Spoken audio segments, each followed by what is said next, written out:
mwegya o ebe na we no teru de wawa o ekwe mwegya iwi no saloba me na ki ekwe mwegya o ebe na we no teru de wawa ekwe mwegya iwi no saloba me na ki ekwe mwegya o ebe na we no teru de wawa ekwe mwegya na we ba ya u kya ma mye agi u na we no rebege ba ke baba ne ni no saloba na yi maya no saka e ma mye ge o de o iye ekwe mwegya o ebe na we no deru de wawa o ekwe mwegya iwi no saloba me na ki ekwe mwegya o ebe na we no deru de wawa ekwe mwegya iwi no saloba me na ki o ekwe mwegya o ebe na we no deru de wawa ekwe mwegya na we no me me ba ke akane na we no tuwa ge ba ke akwe me o ni no saloba no ya kwa ya i na ki o ge bia kwa mi o ah ekwe mwegya o ebe na we no deru de wawa o ekwe mwegya iwi no saloba me na ki ekwe mwegya o ebe na we no deru de wawa ekwe mwegya iwi no saloba me na ki o ekwe mwegya o ebe na we no deru de wawa ekwe mwegya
The Barrier Family Prayer Fellowship.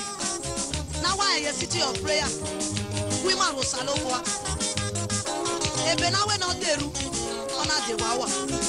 Rabanaria come your talk, okay, Lima. Enaya, Osima Yemen, Osima Ken, Osima Green. The Nurigaye, we want you.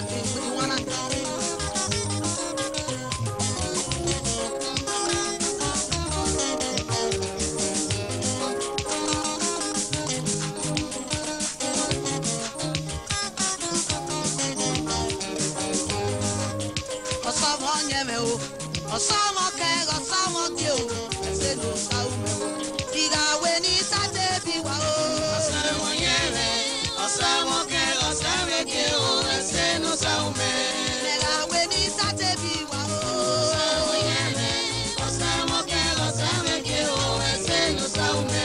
Diga when it's a baby, Osama Yere, Osama Kega, Osama Dio, say no Saume.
Be my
Ebi my oh sagawe oh sagawe. Ike oh seme. Ye seme oh. Ebi my oh sagawe oh sagawe. Ike oh seme. Oh seme oh. Ebi my oh sagawe. Tege moto no. Ike oh seme. Gami oto no masewi. Ebi my oh sagawe. Tege moto no. Ike oh seme. No maso sagawe. Ebi my oh sagawe. Oh sagawe. Ike oh. Better than my enemy. Jehovah. You are greater than my enemy. Save your Lord. You are greater than my enemies, Baba. You are greater than my enemies. Alpha and Omega.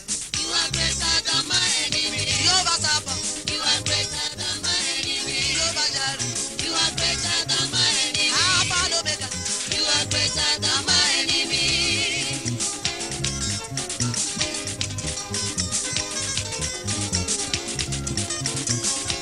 Greater is it than is in me. Jesus. Than it that is in the world. I am not afraid, oh. I'm not afraid. To face the day. You are greater than my enemy. Oh Lord, oh, you are greater than my enemy. Alpha and Omega. You are greater than my enemy. Jehovah Sapa. You are greater than my enemy. Jehovah Shammah. You are greater than my enemy. Salobua. You are greater than my enemy.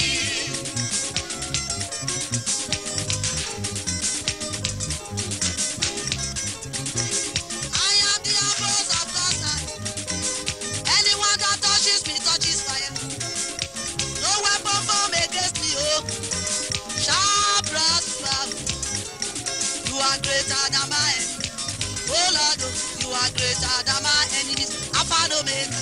You are greater than my enemies. Jehovah Jireh. You are greater than my enemies. Alpha and Omega. Jehovah Jireh. You are greater than my enemies. You are mightier than the mightiest, oh. You are greater than the greatest. You are a wonderful God, mighty in battle. You are greater than my enemy. Alpha and Omega. You are greater than my enemy. Jehovah Jireh. You are greater than my enemy. Alpha and Omega. You are greater than my enemy.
Hallelujah. Sing, hallelujah. Dance. Hallelujah. Hallelujah. Sing, hallelujah. Dance. Hallelujah. Everybody join us now. Hallelujah. Let us sing hallelujah to the King of Kings. Hallelujah. Let us sing hallelujah to the Lord of Lords. Hallelujah. Amen. Hallelujah. Hallelujah. Hallelujah. We bow our knees before you, Almighty God. Hallelujah. We worship and we reverence your name, O Lord. Hallelujah. There is no one like you. There is no one to be compared. Hallelujah. We give you praise. We give you honor. Hallelujah. Accept our thanks in the name of Jesus. Hallelujah. Hallelujah. Hallelujah. Hallelujah is our heavenly language. Hallelujah. That's hallelujah. Hallelujah. Hallelujah.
kpokpoe ade Jesu Christi reba uga leru oga ho uga yo ni ma we ko leru ye bi ke no kpokpoe ugu phone ma the number na 052 250 677 uga gbe ma gwa ma go leru salo banu da zina ye ko mo ma oga eru ni Jesu